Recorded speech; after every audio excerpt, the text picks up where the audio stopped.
Folks, I got the coolest little story to tell you about today. What happened to me this morning? Well, it ain't really what happened to me. It's what happened to somebody else. I'm taking my mom to the library this morning, and she said she needed to go to the bank also. So I took a different route to the library, and on the way to the bank, I rounded a corner, and I see a cell phone, what looks like a cell phone, in the middle of the highway. So I think about it, and I keep on. I go on ahead, and we go to the bank. And I'm sitting there, I'm still thinking about it. I'm like, you know, I'm going to go back and get it. So I did. I went back, and I got this cell phone. And I actually almost didn't. When I got to where it was, there was a lot of traffic. And I decided, I said, no, I'm not going to get it. It's too dangerous to go out there in the middle of the highway. It's right in the middle of an intersection. So I decided I wasn't going to get it. So I pulled into traffic and got in line and was waiting on a traffic light. Well, nobody else was behind me, and I was in the turning lane when it came time to go. So I pulled out in the middle of the intersection, put on my hazards, jumped out and grabbed the phone. It was an iPhone in a purple case.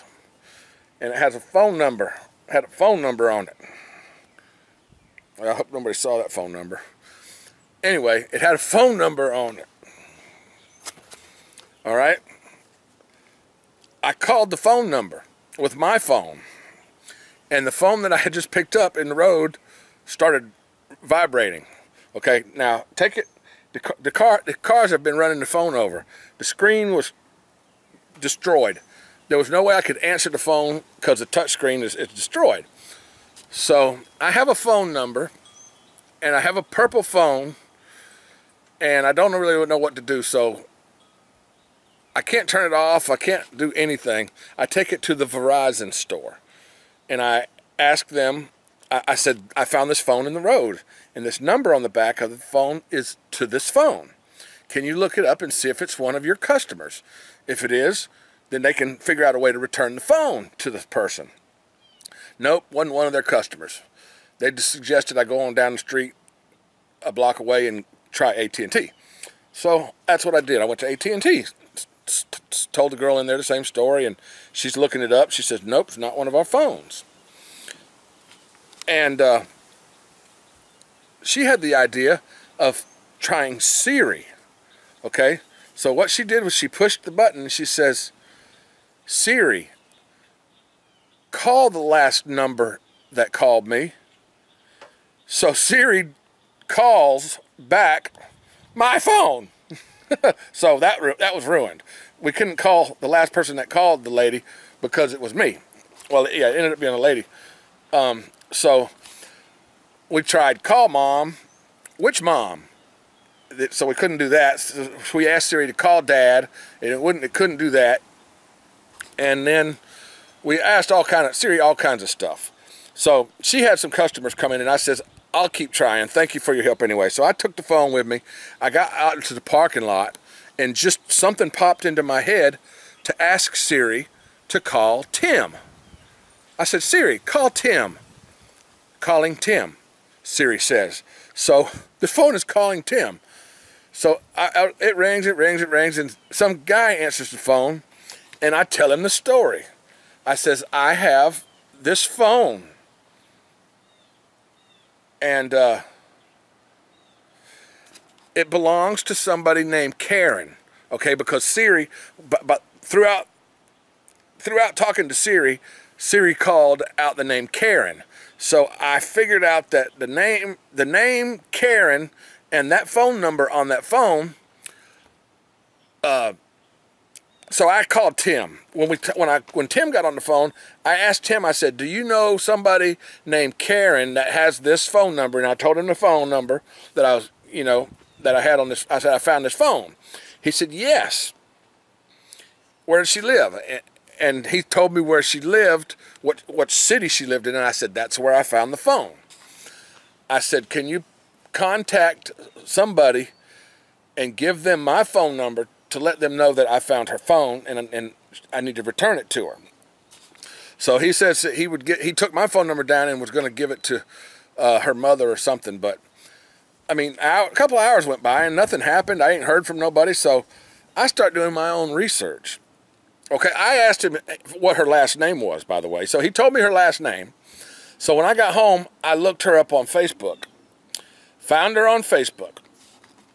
Verified, yes, this is this person, because she lived in the same city as me.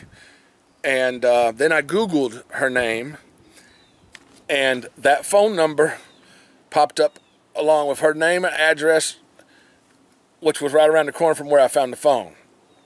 So I decided I'm going to take this phone to that address and see if there's somebody there that knows who Karen is.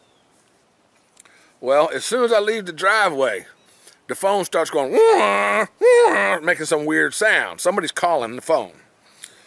But I have no way to answer it because I'm touching the screen, I'm pushing the touch screen, and it's destroyed. It won't do nothing. So it quit ringing. I pull over in the parking lot at the church, and I pushed the button, and I said, Siri, call the last missed call. And Siri dialed the number that had just called, and I'm on the phone with this lady talking to her about what the deal was. I found this phone in the middle of the road, and I said, do you know Karen? She says, yes, I'm worried about her. I says, well, does she live at such and such address?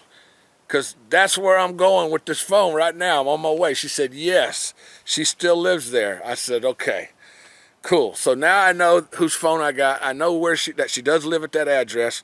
So I'm on my way. I told the lady, I said, just stay on the phone with me until I get there, and I'll let you know she's okay. So I round the corner. I come up there, and I'm looking up the driveway, and there's no cars there. And I'm telling the lady there's no cars in the driveway. I said, what does she have? She says she doesn't have a car right now. She's got a rental. So I said, well, maybe she's out trying to buy a new phone or something. So I said, should I knock on the door anyway? She said, yes. And if nobody answers, go around the back. I said, okay. So I'm walking up the driveway, and I noticed that the garage door's open. All right. So I get a little closer, and there's a car in the garage with a temporary tag. So the rental car, she's there. There's a rental car in the garage. I asked the lady on the phone, I says, should I go through the garage and knock on that door? She said, sure. And then my next question was, does she have a gun? And she said she does, but it's locked up. So that was good. I was a little bit worried, you know, some crazy guy, just some random guy walking up to her house. So I'm on the phone with this lady, and I go in the garage and I knock on the door, and Karen opens the door, and I hand her her phone. I says, are you looking for this? And she says, where did you get that? I've been looking for that all morning. She's been looking in her house for her phone. She didn't realize that it had fallen off the roof of her car in the road. And she said she's looked all over the house a number of times. She's even lifted the cat up to see if it was under the cat. So anyway, she borrowed my phone to call somebody back. I guess it was her mother or something or another. Anyway, it's kind of a long story how it went, but I told her where she could go get her phone replaced, and I friended her on Facebook, hoping that she had a computer and she would see my little message saying, my friend request saying something like, I found your phone, you know, how can I get your phone back to you? So anyway, now I probably have found myself a new friend, nice looking woman.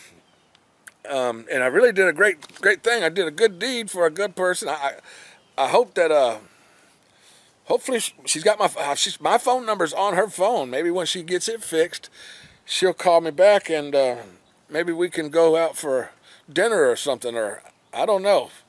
It's weird how this whole thing went down, folks. But the moral of this story, I guess, is if you have a cell phone, don't put your own phone number to the phone on the back of it. Put a phone number to a different contact, somebody else. See, what I have on my phone, and I'm covering up with my finger, you can't see it, is a label to my home phone. So if I were to lose this phone somewhere, somebody finds it, they look on the back, they call that number, it's going to ring here at the house. And I'll be able to get my phone back. So, I don't know. That's wild. I did a good deed, folks. I found a phone. It had been run over a couple times, but it was still working. It was still working enough to where I could actually get Siri to call somebody in the call list. And how did I know to say Tim? It just popped into my head, just the name Tim. The first name I tried, I said, call Tim. Boom, it called Tim. Was this fate? Was this just meant to be? It was, I mean, I think that maybe, hopefully, it was meant for me to meet this woman for some reason.